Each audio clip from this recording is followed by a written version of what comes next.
Welcome back to Decoded Influence. Today, we're going deep, Yeah. really deep into a story that's, I don't know, kind of raw and revealing. We're going to be looking at the rise and fall of Empower Network and its co-founder, David Wood. And we're Sure. going to be doing this all through the lens of his own words. He shared a brutally honest account on Facebook that gives us, like a peek behind the curtain Yeah. of the whole make money online Yeah. world, that promises you the laptop lifestyle Yeah, the 4-hour work week. and financial freedom. Right. What I think is so fascinating about this is that, we're not just getting a success story here or a carefully crafted, press release. This is unfiltered. This is behind the scenes. It's warts and all. It's like getting a VIP backstage pass, Yeah. but instead of glamorous rock stars, we're seeing the grittier side of online entrepreneurship. And this story has it all. Hmm. Empower Network was making serious money. We're talking a $60 million business, Mm. but it all came crashing down. Yeah. And Wood was left with some hard-learned lessons. And that's where it gets really interesting. Because he doesn't shy away from the personal cost of this whole experience. He describes, feeling like a fraud. He says he was inwardly crumbling to pieces, even while he was projecting this image of success. Wow. Think about that, the pressure to constantly perform, to appear like you have it all figured out, even when you're really struggling. It's like everyone is watching your highlight reel, but no one sees the bloopers and the takes that ended up on the cutting room floor. There was one quote that really jumped out at me. He said, "It's hilarious to me looking back now at how fake and bullshit it all was, while I was inwardly crumbling to pieces with each passing day." Man, it really makes you wonder how many people out there are putting on that same act. Yeah, it's a good question. And that facade isn't just, a personal struggle. It's often baked into the whole make money online industry itself. Would even go so far as to call out the false prophets of this world. He even uses that biblical image. They come to you in sheep's clothing, but inwardly they are ravening wolves. Okay, so we've got this pressure to project an image of success. And then we've got these figures who may not be what they seem. It feels like a minefield out there. I mean, how can someone who's just starting out, or even someone who's, been around the block a few times, learn to spot those red flags and avoid getting caught up in something that's ultimately harmful? Right. That's the million-dollar question, isn't it? And there are no easy answers. But one thing I think Wood's story really highlights is the importance of looking beyond the surface. It's so easy to get swept up in the hype, the promises of quick riches and overnight success. But the reality is that building a sustainable business takes time. It takes effort and a whole lot of resilience. So it's not just about being wary of those who might be selling snake oil. It's also about having realistic expectations. Absolutely. And it's about understanding the psychology behind these schemes. They often prey on our deepest desires for financial security, for recognition, a sense of belonging. They offer a shortcut to those desires, and that can be incredibly tempting, especially when we're feeling vulnerable or unsure of ourselves. So what can we do about it? How do we develop that inner BS detector and protect ourselves from those who might be, trying to take advantage? Okay. Well, there are a few things you can do. First, be skeptical. If something sounds too good to be true, it probably is. Don't be afraid to ask questions. Do your research. Look for independent reviews or testimonials. You're in control. You have the power to choose who you trust and who you do business with. It's like being a detective in a world of illusions. We need to learn to read between the lines, look for clues, and trust our gut instincts when something feels off. Right. And here's where Wood's story takes an even more interesting turn. He doesn't just call out the problems in the industry, he turns that critical eye inward, too. He talks about his own struggles with, online validation, that constant need for likes and approval. And then he shares this really powerful anecdote about realizing the shallowness of many of his so-called internet friends when he was hospitalized. Yeah. He said something like, when I actually learned how fake internet relationships are, when I went nuts. Yeah. Yeah, kind of heartbreaking, but also a wake-up call. We've talked a lot on the show about the difference between genuine connection Yeah. and just having, a large online following. But Wood's experience really drives that point home. It does. It's a reminder that real connection isn't about numbers or likes. It's about shared experiences, Yeah. mutual support, and the willingness to show up for each other when things get tough.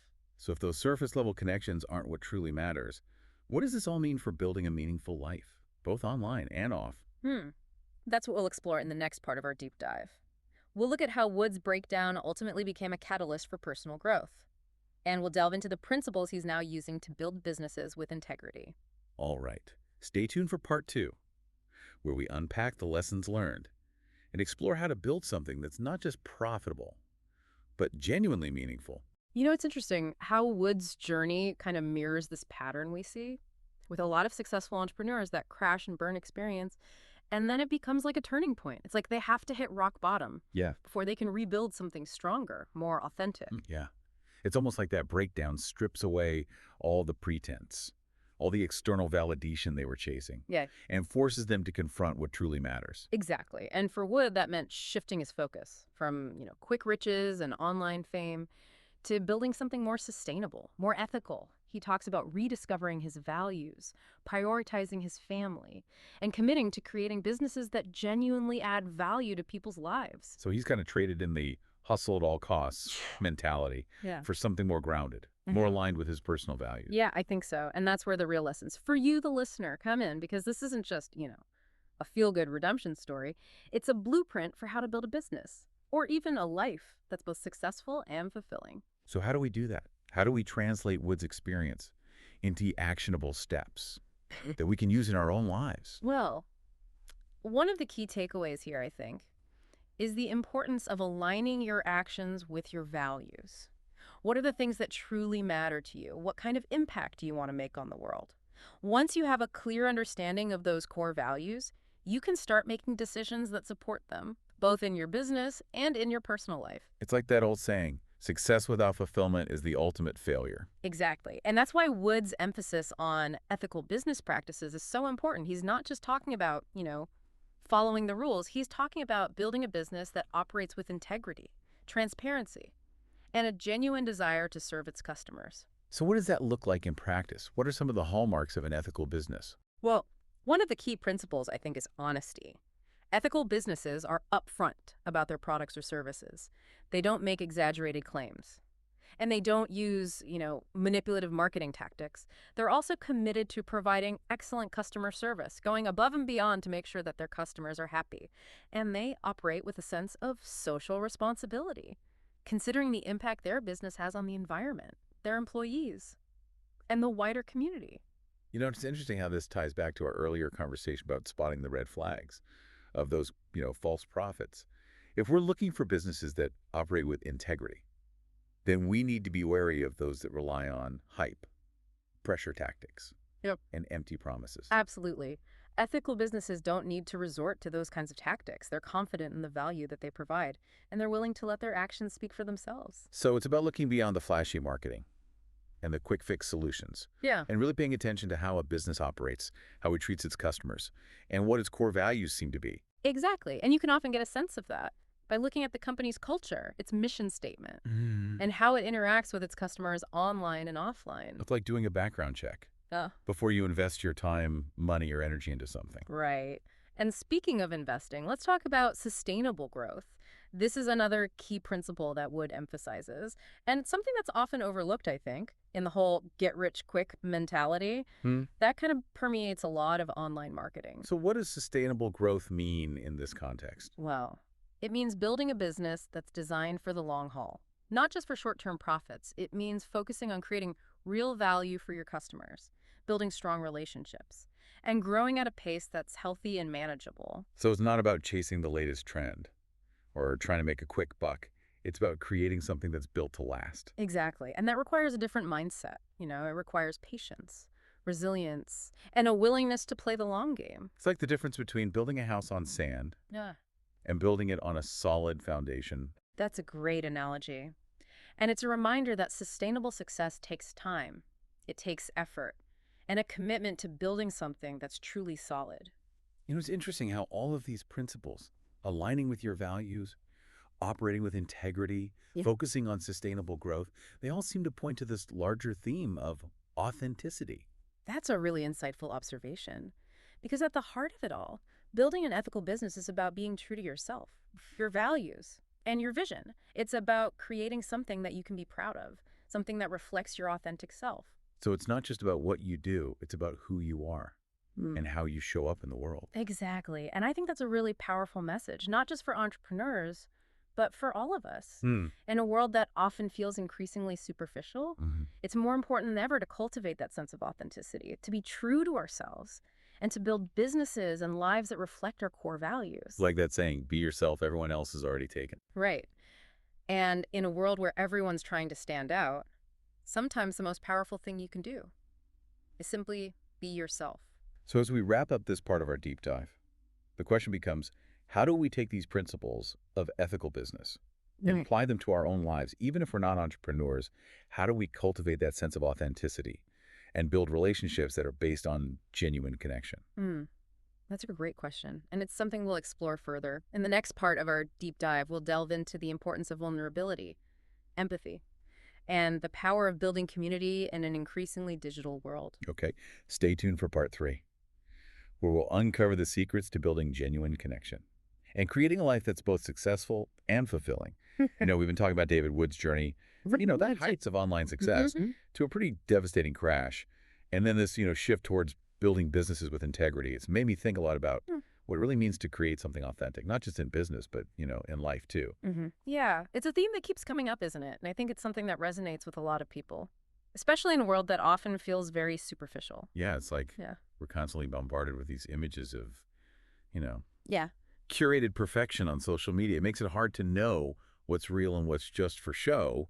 So how do we even cultivate that sense of authenticity in a world that often feels so fake? All right. Well, I think one of the key ingredients is vulnerability. It's about being willing to show up as our true selves, imperfections and all. That can be tough, though, Yeah. especially when we're so conditioned to present this polished, perfect version of ourselves online. It definitely takes courage. But think about Wood's story. He didn't shy away from sharing his struggles, his mistakes, even the moments when he felt like a complete fraud. And that vulnerability is what makes his story so relatable, so powerful. Yeah, it's like he's giving us permission to be human and not have all the answers, to mess up sometimes. Exactly. And that's where the real connection happens. Because when we're willing to be vulnerable, we open ourselves up to deeper, more meaningful relationships. So vulnerability is key to building those genuine connections. What else can we do to cultivate that sense of authenticity in our lives and relationships? Well, empathy is crucial. It's about putting ourselves in other people's shoes, trying to see the world from their perspective and understand their experiences, even if they're different from our own. Hmm. We talked earlier about how some of those make money online schemes prey on people's vulnerabilities. But maybe if we approach those interactions with more empathy, we can start to see through those manipulative tactics and create a space for genuine connection instead. That's a powerful insight because empathy allows us to connect on a human level, to see beyond the surface Yeah. and to recognize that, everyone is fighting their own battles. It's like that saying, be kind, for everyone you meet is fighting a hard battle. Exactly. And that kindness, that compassion, Yeah. is what creates a sense of community, a feeling of belonging, and a space where we can all feel supported and understood. Speaking of community, Mm. Wood talked about how he's now focusing on building businesses that foster a sense of belonging, where people feel connected and valued. It's like he's trying to create a space where people can support each other's growth and success, rather than competing against each other. Right. And that's a really important distinction, Okay. especially in the online world, which can often feel very competitive and isolating. Yeah, it's like the difference between a dog-eat-dog world and a world where we're all in this together. Exactly. And I think that sense of community is something we all crave, whether we're entrepreneurs, Or artists, or just trying to navigate life in a complex world. So how do we create those spaces of belonging, both online and off? Well, it starts with being intentional about the relationships we cultivate. It's about seeking out people who share our values, who support our growth, and who we can be our authentic selves around. And it's about being that person for others, offering that same level of support, encouragement, and It's understanding. like building a circle of trust, where we can be vulnerable, share our struggles, celebrate each other's successes, and lift each other up when we fall. Right. And those kinds of relationships are what make life truly rich and meaningful. It's been quite a journey, hasn't it? Yeah. We started with this, cautionary tale of online success and failure, and we've ended up with this roadmap for building a life that's grounded in authenticity, empathy, and genuine connection. Yeah, it's amazing how those themes weave together. And it all comes back to that central question, what does it mean to live a truly meaningful life? I think that's a question we all grapple with, and there's no one right answer. But David Wood's story offers some valuable insights. It reminds us that true success isn't about the money, the fame, or the external validation. It's about aligning our actions with our values, building genuine connections, and making a positive impact on the world. And it's a reminder that the journey to authenticity, to genuine connection, and to building a life that truly matters is an ongoing one. It requires constant self-reflection, a willingness to learn and grow, and a commitment to showing up as our true selves, imperfections and all. Thank you for joining us on this deep dive. We hope you found it insightful, inspiring, and maybe even a little bit challenging. Yeah, and remember, the conversation doesn't end here. We encourage you to continue exploring these ideas, to connect with others who share your values, and to build a life that reflects your authentic self.